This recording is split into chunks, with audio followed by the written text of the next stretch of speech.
istiqomah di jalannya. Amin amin ya rabbal alamin. Ma'asyiral hadirin dan hadirat yang dimuliakan oleh Allah Subhanahu wa taala, nikmat terbesar, nikmat yang paling mahal yang Allah Subhanahu wa ta'ala turunkan kepada hambanya adalah nikmat yang bernama taufik. Nikmat yang bernama taufik. Kalau kita sering mendengar pembawa acara atau penutup acara menggunakan kata-kata semoga kita semua mendapatkan taufik dari Allah. Nah, maknanya taufik niku napa? Apa makna daripada taufik? Yang mana taufik ini adalah nikmat termahal yang diberikan oleh Allah Subhanahu wa taala. Taufik itu maknanya adalah khalqu qudratit ta'ati fil 'abd. Ketika Gusti Allah Subhanahu wa taala memudahkan seorang hambanya untuk ibadah. Ketika Gusti Allah Subhanahu wa taala memudahkan seorang hambanya untuk melakukan amal soleh, itu namanya taufik. Dan ketika kita diberikan oleh Allah Subhanahu wa taala kemudahan dalam ibadah, kemudahan dalam amal soleh, senantiasa semangat dalam hadir majelis ilmu, senantiasa semangat dalam mengkaji Al-Quran, senantiasa semangat dalam sholat berjamaah, menghidupkan masjid, berarti kita adalah hamba yang diberikan taufik oleh Allah Subhanahu wa ta'ala. Karena ada orang-orang hamba-hambanya Allah Subhanahu wa ta'ala yang berat untuk melakukan itu dengan berbagai macam alasannya dan dengan berbagai macam uzurnya. Kalau kita dikasih gampang, berarti kita namanya diberikan taufik. Dan apa bukti bahwasanya taufik ini mahal dari Gusti Allah Subhanahu wa taala? Buktinya adalah di dalam Al-Qur'an, lafaz at-taufiq, lafaz taufik disebutkan hanya satu kali saja. Di dalam Al-Qur'an hanya disebutkan satu kali, yaitu firman Allah Subhanahu wa taala, "Wa ma taufiqi illa billah." Dan tidaklah taufikku, kemudahanku dalam beribadah, illa billah, kecuali dengan pertolongan Allah Subhanahu wa ta'ala. Hal yang kalau jarang muncul itu akan semakin mahal harganya. Benda atau barang yang cuma ada satu tok misalnya di Malang, maka barang itu akan menjadi mahal karena langka. Kalau bahasa sekarang limit edition, barang yang jarang, barang yang langka. Karena langkanya itu, maka harganya menjadi mahal. Sebab Allah Subhanahu wa ta'ala hanya menyebutkan satu kali dalam Al-Quran lafaz taufik, berarti maknanya taufik itu adalah hal yang bukan main-main. Berarti ketika Allah Subhanahu wa ta'ala memberikan hambanya taufik, hamba tersebut adalah hamba-hamba yang mahal, hamba-hamba pilihan, enggak sembarangan dikasih taufik. Namun sayangnya ada beberapanya hambanya Allah Subhanahu wa ta'ala sudah dikasih taufik, sudah dikasih kesempatan, sudah diangkat derajatnya, dimahalkan, malah menurunkan derajatnya sendiri, malah kalah dengan hawa nafsunya. Contoh misalnya kita diketemukan dengan bulan Ramadan. Bulan Ramadan itu sudah dianggap sebagai taufik, karena ibadah di bulan Ramadan itu sebenarnya mudah, atau sebenarnya lebih ringan daripada ibadah di luar Ramadan. Selain di luar Ramadan, misalnya bulan Syaban atau 11 bulan lainnya, kita mau puasa misalnya, kadang ada rasa sungkan, aku puasa dewean, atau di rumah saya puasa sendirian, atau di kantor saya puasa sendirian. Tapi pas Ramadan puasanya bareng-bareng.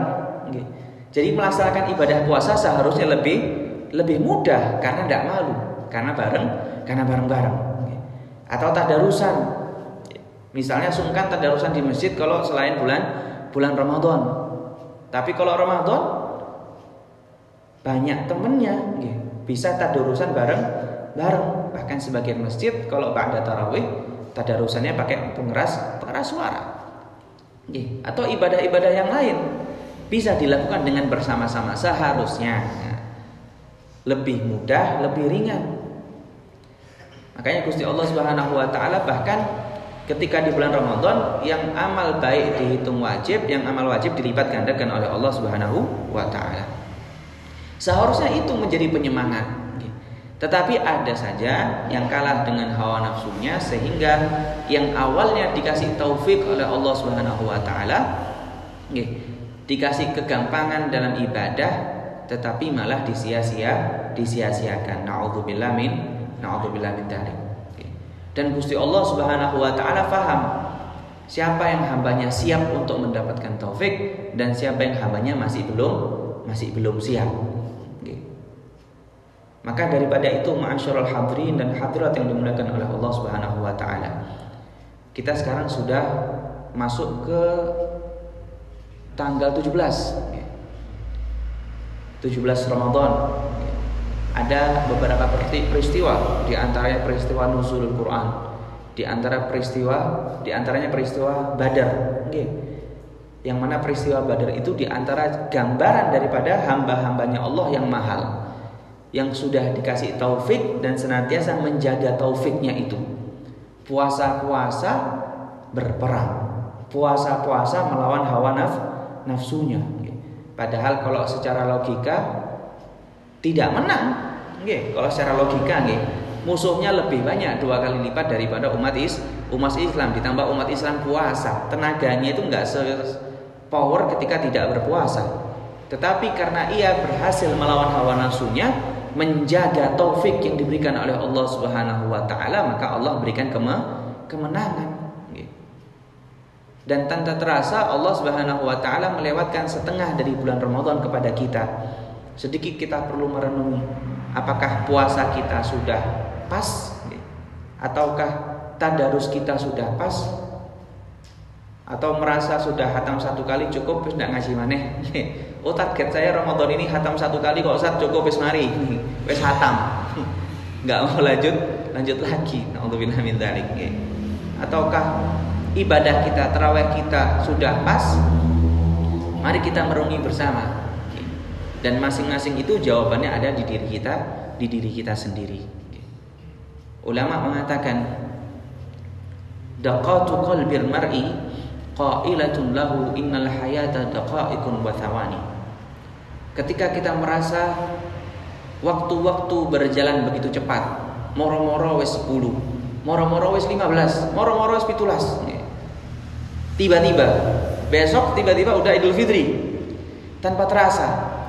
Seharusnya kita lebih ingat dengan detak jantung kita. Katanya, kalau tidak salah yang mengatakan ini namanya Ahmad Syauqi, Syekh Ahmad Syauqi, salah seorang pujangga dari Mesir.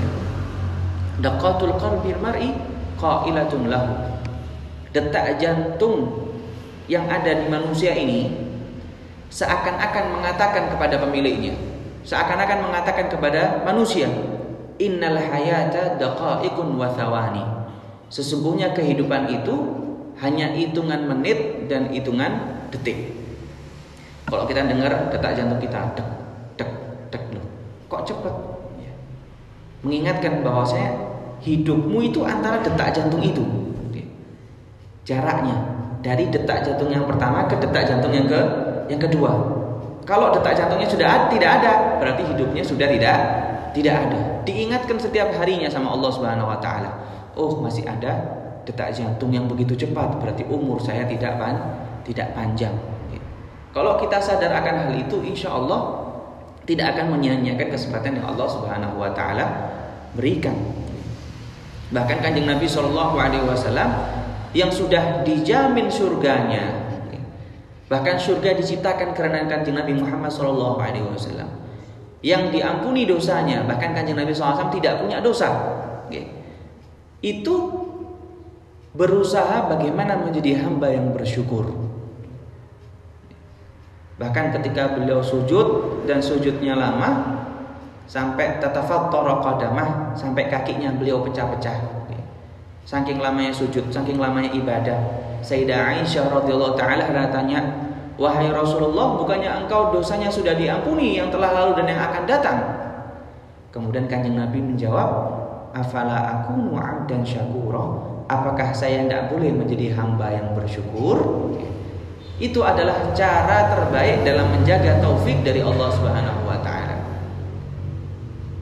Ketika kita diberikan nikmat oleh Allah Subhanahu wa taala berupa taufik atau berupa hal-hal yang baik, maka kita dianjurkan untuk menjaga nikmat tersebut dengan yang namanya bersyukur.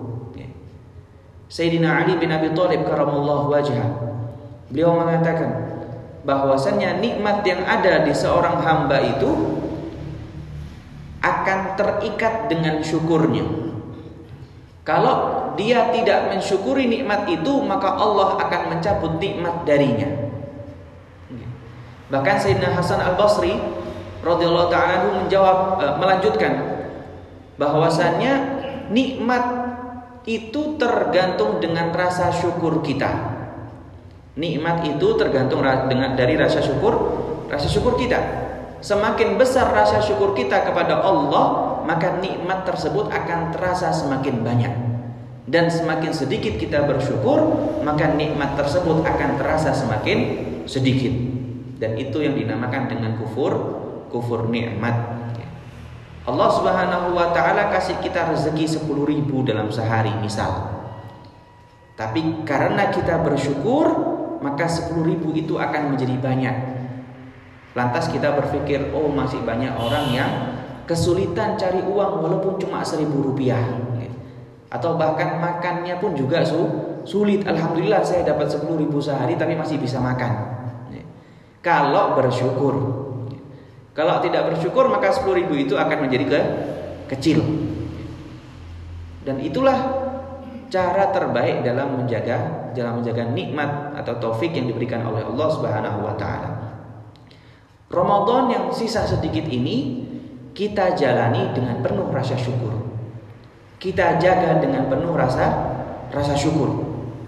Bagaimana cara mensyukuri Ramadan? Yang memanfaatkan momen yang ada di bulan Ramadan. Mumpung tadarusan tidak sendirian, ayo banyak-banyak tadarus. Mumpung puasanya tidak sendirian, ayo banyak-banyak sempurnakan puasa, banyak-banyak pahala di bulan puasa, banyak-banyak pahala saat berpuasa, ditinggalkan hal-hal yang tidak pantas. Atau kalau memungkinkan untuk bertadarus, maka bertadaruslah. Bahkan kalau Ramadan itu kan tidak aneh, orang ngaji di tokonya, ngaji di kantornya, ngaji di jalanan. Hal yang lumrah, menjadi hal yang lumrah, maka kita manfaatkan lumrahnya itu untuk mendekatkan diri kita kepada Allah Subhanahu wa taala. Ma'asyiral hadirin dan hadirat yang dimuliakan oleh Allah Subhanahu wa taala. Ada sebuah riwayat daripada Sayyidina Abdullah ibni Abbas radhiyallahu taala anhuma dalam kitab Ghaliyatul Asman yang kita baca setiap minggunya. Di sini Sayyidina Abdullah bin Abbas radhiyallahu taala anhu beliau mengatakan, "Kana Rasulullah sallallahu alaihi wasallam ajwadun nas." Rasulullah sallallahu alaihi wasallam adalah orang yang paling dermawan, paling loman, paling suka berbagi. Itu Kanjeng Nabi Muhammad sallallahu alaihi wasallam. Bahkan kalau ada orang yang mengingkari dermawannya Kanjeng Nabi, maka perlu dipertanyakan keimanannya. Sebagaimana ada di zaman Kanjeng Nabi sallallahu alaihi wasallam orang namanya Dzul Khuwaisirah. Namanya Dzul Khuwaisirah. Orang tersebut ahli puasa. Saking ahli puasanya sampai badannya itu tidak ada dagingnya, tulang belulang, kurus. Saking ahli puasanya. Orang tersebut ahli mengaji Al-Quran setiap malamnya. Orang tersebut ahli qiyamul lail, bangun malamnya nggak pernah hilang, nggak pernah telat. dan sering menangis di tengah malamnya sampai diriwayatkan matanya beliau itu ada cekungnya itu. Ini apa namanya, bekas nangis. Apa bendol gitu yang hitam-hitam gitu kelihatan, pokoknya ini nangis tok hidupnya. Nangis, mengaji Al-Qur'an, puasa. Tetapi ada satu hal yang membuat Allah murka padanya. Karena pernah suatu ketika Kanjeng Nabi Shallallahu alaihi wasallam membagikan sedekah. Kemudian orang tersebut yang bernama Dzul Khuwaisirah itu mengatakan kepada Kanjeng Nabi, "I'dil ya Muhammad." Berbuat adillah wahai Nabi Muhammad. Jadi dengan ucapannya itu menganggap Kanjeng Nabi tidak adil. Sampai Kanjeng Nabi menjawab, "In lam a'dil faman ya'dilu min ba'di." Kalau bukan aku yang adil dalam membagi ini, terus siapa yang bakal adil? Kemudian sebagian sahabat udah marah dan mau berdiri untuk menikam si Dzul Khuwaisirah. Lantas Kanjeng Nabi menjawab, "Tidak perlu, jangan. Fa innahu sayakhruju minad din kama yamruqu sahmu minar ramiyah." Dia bakal keluar dari agama Islam sebagaimana keluarnya busur panah dari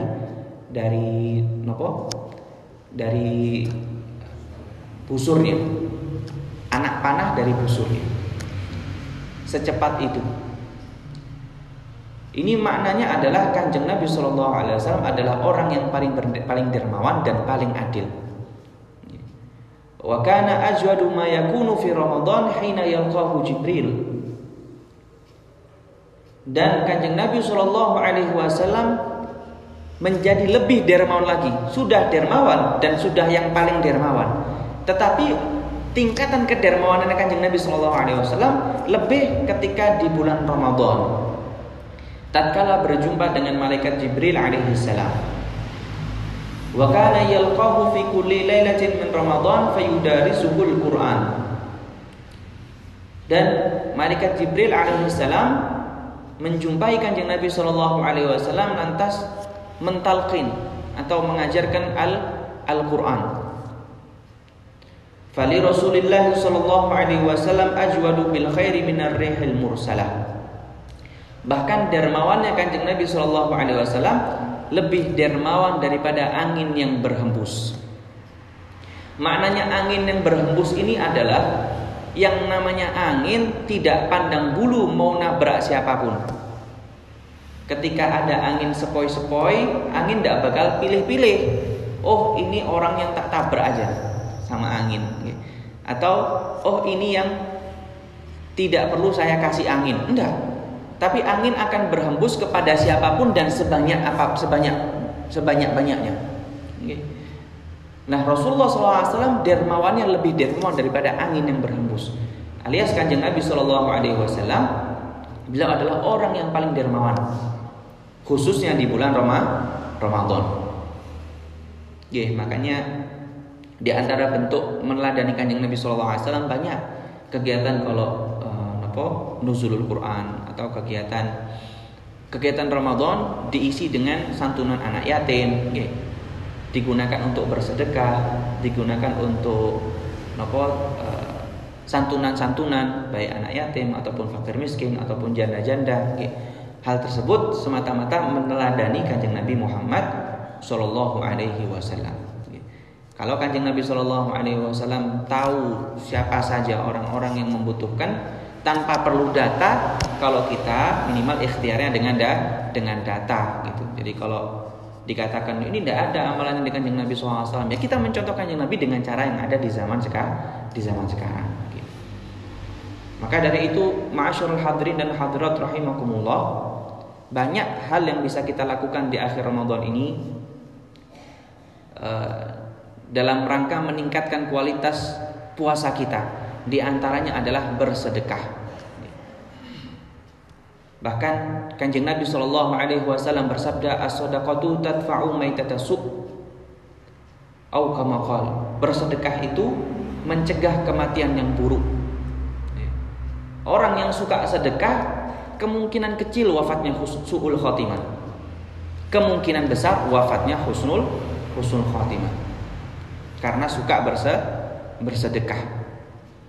Makna bersedekah ini pun jangan kita batasi hanya sekedar dengan makhluknya Allah Subhanahu wa taala yang bernama manusia. Dengan hewan pun juga kita anggap juga bersedekah. Kita nemu kucing misalnya di jalan dan kebetulan kita bawa makanan yang bisa dimakan oleh kucing, boleh kita kasih untuk kucing, bukan malah kucingnya disiksa. Nauzubillah min dzalik.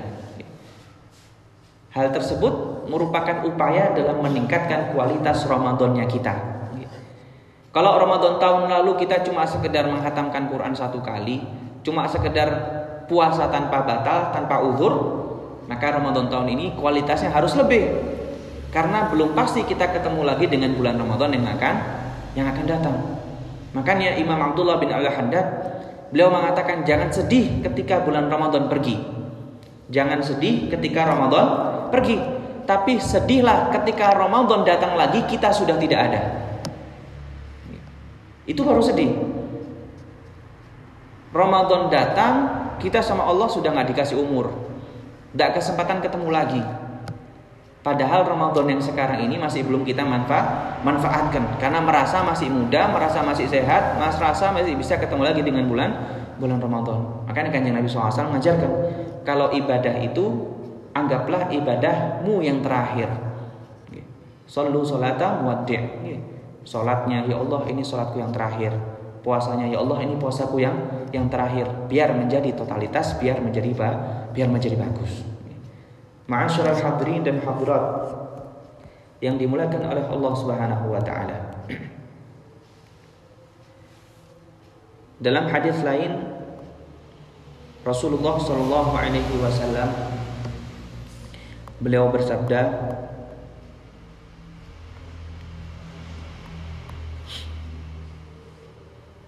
Ramadhanu bi Makkah afdalu min alfi Ramadhan bi ghairi Makkah. Ini di hadis berikutnya dari Sayyidina Abdullah bin Umar radhiyallahu taala anhuma, bahwasannya Kanjeng Nabi sallallahu alaihi wasallam bersabda, Ramadan di Makkah lebih baik daripada 1000 Ramadan di selain Makkah. Karena memang ibadah di Masjidil Haram lipatan pahalanya lebih besar daripada ibadah di masjid-masjid yang lainnya. Mungkin kita bisa pahami di sini bahwasannya keberkahan itu ada berbagai macam. Ada keberkahan tergantung waktunya. Ada keberkahan tergantung tempatnya. Ada keberkahan tergantung orangnya. Jadi ada keberkahan di waktu, keberkahan di tempat, dan keberkahan di orang. Contoh keberkahan di waktu. Waktu asar hari Jumat itu lebih berkah daripada waktu-waktu yang lain. Misal, atau hari Jumat lebih baik daripada hari-hari yang lain. Karena Sayyidul Ayyam indallah yaumul Jum'ah, pimpinannya hari di sisi Allah adalah hari Jumat. Jadi berkah yang ada di hari Jumat itu lebih daripada hari-hari yang lain. Berkah yang ada di asar hari Jumat lebih baik dan lebih banyak daripada di waktu-waktu yang lain. Begitu juga di bulan Ramadan. Berkah yang ada di bulan Ramadan lebih banyak daripada di bulan-bulan yang lain. Ataupun berkah yang berada di tempat. Sampai Allah Subhanahu wa taala, dalil berkah yang di waktu itu ya. Berkah yang di waktu, Allah Subhanahu wa taala berfirman, "Inna anzalnahu fi lailatin mubarakatin inna kunna munzilin." Inna anzalnahu, sesungguhnya kami menurunkan Al-Qur'an fi lailatin mubarakah, pada malam yang penuh berkah. Nah, ini dalil bahwasanya berkah itu ada di waktu. Yang kedua, berkah di tempat. Contohnya orang sholat di masjid lebih baik daripada sholat di luar masjid. Keberkahan yang ada di masjid lebih baik daripada yang di luar masjid. Begitu juga antar masjid. di Masjidil Haram lebih banyak berkahnya daripada masjid-masjid yang lain. Begitu juga di Masjidil Aqsa, begitu juga di Masjid Nabawi. Okay. Nah, makanya banyak orang-orang yang melaksanakan umroh di bulan Ramadan seharusnya husnudzonnya adalah mencari ladang berkah itu. Sudah di bulan Ramadan, ibadahnya di Haramain, di Mekah, di Madinah, pahalanya banyak. Selama niatnya betul. Tapi naudzubillah min dzalik, kalau niatnya untuk sekedar buat konten, maka ya Allah akan memberikan pahala sesuai dengan niatnya. Sama kayak di zamannya Kanjeng Nabi SAW, ada orang berangkat ke Mekah. Fisiknya itu melakukan umroh, tetapi niatnya cari jodoh. Fisiknya umroh, tapi niatnya cari jodoh. Maka Allah Subhanahu wa taala akan memberikan pahala sesuai dengan niatnya. Niatnya apa? Cari jodoh. Kan di sana kumpul banyak orang, akhirnya bisa ketemu dengan jodoh, maka Allah kasih pahala sesuai dengan niatnya. Bukan niat umrohnya tapi niat jodohnya. Makanya disitulah turun hadis innamal a'malu binniyat yang sering kita dengar. Hanya saja amalan itu tergantung dengan niatnya. Wa innamal likulli imri'in ma nawa. Dan hanya saja setiap orang itu tergantung dengan apa yang ia niatkan. Faman kanat hijratuhu ilallahi wa rasulih fa hijratuhu ilallah wa rasulih. Barang siapa yang pergi jauhnya untuk Allah dan Rasulnya, pergi niat ibadah, maka pahalanya sesuai dengan niat pergi ibadahnya. Wa man kanat hijratuhu lidunya yusibuha aw imra'atin yankihuha fa hijratuhu ila ma hajara ilaih. Dan barang siapa yang hijrahnya perginya untuk urusan duniawi ataupun urusan perempuan agar dia bisa nikahi, nah karena sebab orang itu tadi, fa hijratuhu ila ma hajara ilaih, maka perginya itu sesuai dengan pahalanya. Naudzubillah min dzalik. Zaman sekarang kita tidak mau suudzon, tetapi kenyataan berbicara. Sempat foto-foto yang viral niku, depannya Ka'bah banyak HP yang menyala. Biasanya tangan yang berdoa, sekarang HP-nya yang berdoa. Ya semoga Allah Subhanahu wa taala menjaga niat semuanya, dianggap sebagai ibadah-ibadah yang mabrur. Namun tetap di sini kita perlu pahami bahwasanya sejauh manapun kita pergi, Allah akan mencatat sesuai dengan niat kita. Dan keberkahan itu tetap ada. Dikarenakan Haramain Syarifain, dua tempat itu plus Masjidil Aqsa adalah tempat-tempat yang memang dari asal sudah diberkahi oleh Allah Subhanahu wa taala. Dalilnya apa dalam Al-Qur'an? Allah Subhanahu wa taala fi buq'atin mubarakah. Dalam lokasi yang penuh berkah. Itu tatkala Nabi Musa alaihi salam kalau tidak salah ingin berjumpa dengan Allah Subhanahu wa taala, lalu Allah Subhanahu wa taala memberikan isyarah untuk naik gunung ini. Kemudian dilanjutkan fi buq'atin mubarakah, di lokasi yang penuh berkah. Berarti keberkahan itu ada di lokasi. Tergantung tempatnya dan tergantung waktunya. Tempat kalau diberkahi oleh Allah Subhanahu wa taala walaupun kecil jadinya lenggang. Dan tempat kalau tidak diberkahi oleh Allah walaupun luas jadinya sempit. Itu keberkahan di tempat. Dan ini Kanjeng Nabi SAW dalam hadis ini menunjukkan bahwasanya ada keberkahan di tempat, yaitu di Mekah. Ramadan di Mekah lebih baik daripada 1000 Ramadan di selain Mekah. Dan yang terakhir, keberkahan yang ada di orang. Keberkahan yang ada di orang. Kita berjumpa dengan para habaib, anak cucu Rasulullah SAW. Kita berjumpa dengan para kiai. Kita berjumpa dengan orang-orang soleh, solehah, kiai, bunyai, habaib, hubabah. Kalau ibu-ibu berarti yang perempuan, kalau bapak yang laki-laki. Ada keberkahan dalam diri mereka karena mereka dilahirkan dari orang-orang yang berkah. Bahkan dalilnya dalam Al-Quran, Allah Subhanahu wa taala berfirman, waj'alni mubarakan. Waj'alani mubarakan aina ma kuntu. Ini ayat turun ke Nabi Isa kalau tidak salah. Waj'alani mubarakan aina ma kuntu. Dan saya dijadikan oleh Allah Subhanahu wa taala mengandung keberkahan. Jadi keberkahan ada dalam orang. Kita ketemu dengan guru kita, kita saling dengan guru kita semata-mata mengharapkan keberkahan dari guru itu. Khususnya bulan Ramadan, maka hal yang baik itu akan menjadi hal yang bernilai ibadah wajib. Sebenarnya banyak kalau kita mencari pahala di bulan Ramadan, sayangnya itu kita malas.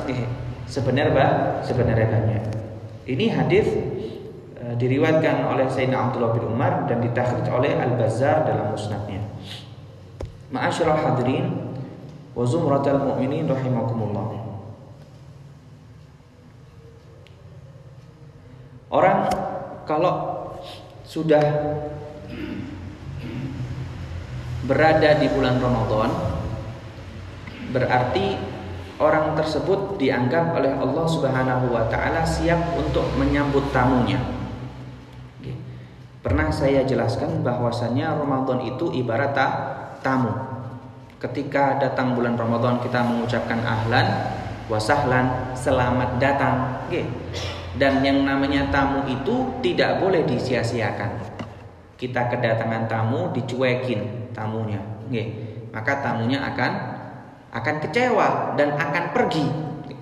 Yang namanya tamu itu diajak ngobrol, dikasih suguhan, dibaiki, ditawari, dilayani, itu tamu. Nah, kita punya tamu yang namanya Ramadan. Kita suruh melayani Ramadan. Kita suruh menganggap Ramadan itu ada. Dengan apa? Dengan ibadah kita, dengan tadarus kita. Itu diantara bentuk pelayanan kita terhadap bulan Ramadan. Dan kalau Ramadan bahagia dan senang, maka Allah pun juga akan bahagia dan senang. Gitu. Bahkan diantara bentuk syukurnya seorang hamba kepada Allah Subhanahu wa taala adalah menjaga apa yang Allah Subhanahu wa taala titipkan. Ramadan dititipkan kepada kita. Kita jaga, maka kita adalah hamba yang bersyukur. Anggota tubuh kita dititipkan oleh Allah Subhanahu wa taala. Kita jaga, maka kita adalah hamba yang bersyukur. Dikasih mampu berpuasa, terus kita manfaatkan puasanya dengan betul-betul, berarti kita sudah bersyukur atas dipertemukan dengan bulan puasa. Tapi kalau puasanya mohon maaf ada yang dibatalkan atau ada yang uzurnya tidak syar'i, maka kita dianggap tidak bersyukur. Contohnya seperti ini. Misal kita punya barang, sarung misalnya. Sarungnya merek Atlas atau yang lebih jelek wis. Avitex apa? Ya? Ini bonusnya chat. Ada sarung atau sarung yang mahal. Misalnya apa gitu, PHS. Terus kita mau renovasi rumah. Karena sarungnya ini harganya 5 juta. Akhirnya karena takut hilang, sarungnya dititipkan ke tetangga. Pak, ini saya mau renovasi rumah, tak titip sarung saya ini, takut nanti tak gabung dengan barang-barang yang lain malah ketelisut hilang. Nitip Pak. Yang dititipi akan terima. Ya, siap. Saya terima titipannya. Renovasi rumah sudah selesai, lalu sarungnya mau diambil, maka yang dititipi wajib untuk ngasih, ini sarungnya jenengan Pak. Gitu. Seharusnya kan kayak gitu Apakah boleh yang dititipi itu menggunakan sarungnya tanpa izin? Tidak boleh. Oh, iki dititipi, sarungnya api BAS tak gawe dhisik. Tak pakai sebentar buat foto, lumayan. Apakah yang punya ridho? Enggak. Kecuali kalau izin. Pak, saya izin ya Pak, pakai sarungnya jenengan buat sholat, soalnya sarung di rumah saya habis. Mau tidak mau pinjam sarungnya jenengan ini. Oh iya silakan monggo buat sholat ya. Iya monggo. Diizinkan buat sholat. Tiba sarungi habis dibuat sholat buat ngecat rumah. Dipakai ngecat barang. Apakah yang punya marah? Jelas marahnya. Pak, jenengan tak izini pakai sarung buat sholat. Kok tambah dibuat ngecat barang? Ini sarung mahal BHS. Nggih, kok malah dibuat ngecat tidak pakai izin. Lek sampean pakai sholat karena saya izini maka saya ridho. Tapi kalau dibuat ngecat tidak saya ridhoi. Itu logikanya. Nah, sekarang kita dititipi oleh Allah Subhanahu wa taala lisan. Dititipi oleh Allah Subhanahu wa taala tangan. Dititipi oleh Allah Subhanahu wa taala mata. Sama Allah diizinkan buat ibadah. Wa ma khalaqtul jinna wal insa illa liya'budun. Pokoknya yang bernilai ibadah boleh digunakan buat kerja, cari nafkah, cari ridhonya Allah, menghidupi keluarganya, dihitung ibadah. Dibuat ngaji, dibuat memandang hal-hal yang halal, dihitung ibadah. Karena sesuai dengan yang diizinkan oleh Allah, maka Allah akan ridho. Begitu juga kalau digunakan dengan hal yang lain tanpa izinnya Gusti Allah, Allah akan murka. Lawong ini titipan kok. Kita yang dititipi harus amanat. Makanya banyak-banyak istighfar kita itu. Kalau kita menyelewengkan apa yang dititipkan oleh Gusti Allah Subhanahu wa taala. Dengan mudah Allah mengambil pandangan kita kapanpun. Dengan mudah Allah mengambil kesehatan kita kapanpun. Okay. Karena punyanya Allah kok, kita tidak punya apa-apa. Lantas apa yang perlu kita sombongkan? Okay. Imam Abdullah bin Al-Haddad contohnya. Beliau itu di antara contoh ulama yang Allah ambil kenikmatan dalam beliau karena ada nikmat yang lebih besar. Nah, Imam Haddad niku beliau dari kecil sudah bisa melihat. Tetapi masuk umur 2 tahun Allah cabut pandangannya. Bukan karena hukuman, tetapi karena faham. Kalau pandangannya dicabut oleh Allah Subhanahu wa taala, Imam Haddad akan mendapatkan pandangan yang lebih, yaitu pandangan dari hati. Maknanya adalah kita nggak bisa menjagakan diri kita ini tanpa ridho dari Allah Subhanahu wa taala. Mau kita periksa mata setiap hari, mau kita pergi ke dokter setiap hari, kalau Allah Subhanahu wa taala tidak ridho, maka hal tersebut bisa dicabut kenikmatannya oleh Allah Subhanahu wa taala. Kembali lagi ke pembahasan yang pertama, bahwasannya nikmat itu ada selama kita bersyukur. Kalau kita jaga pandangan kita, jaga mulut kita, jaga hati kita, jaga puasa kita, yang mana itu adalah titipan semuanya dari Gusti Allah, dengan cara bersyukur, namanya itu adalah hamba yang bersyukur. Kalau bersyukur, maka Gusti Allah Subhanahu wa taala akan memberikan tambahan.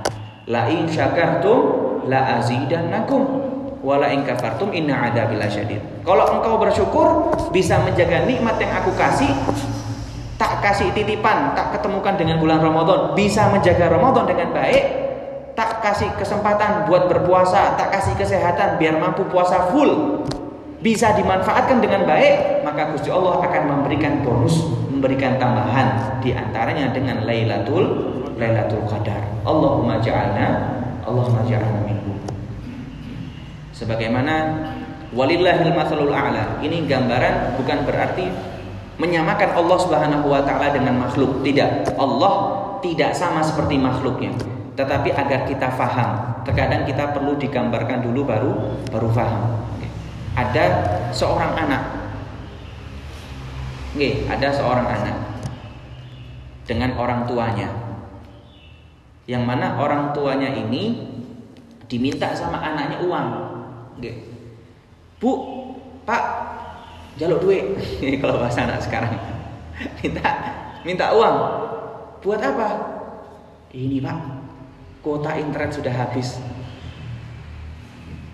Kuota internet sudah habis. Lah buat apa kuota internet sudah habis? Buat nge-game. Nge-game nopo niku namanya? Nggih lupa saya. Hah? Game online. Nggih. Buat nge-game. Bapaknya bakal berat mengeluarkan uang. Nggih. Bakal berat mengeluarkan uang. Aduh nak, cuma ada 5.000. Mbuh cukup apa enggak, pokoknya 5.000 kawian. Berat bapaknya mengeluarkan uang karena tahu anaknya menggunakan uang tersebut di hal yang bapaknya tidak ridho. Nggih, kan berat mengeluarkan uangnya kalau buat nge-game. Tapi kalau ada anak minta ke bapaknya, "Pak, saya minta uang. Ini saya mau beli tasbih, mau belajar zikiran, Pak." Nggih, mau belajar zikiran. "Oh, Masya Allah, iya nak, mau beli apa lagi nak?"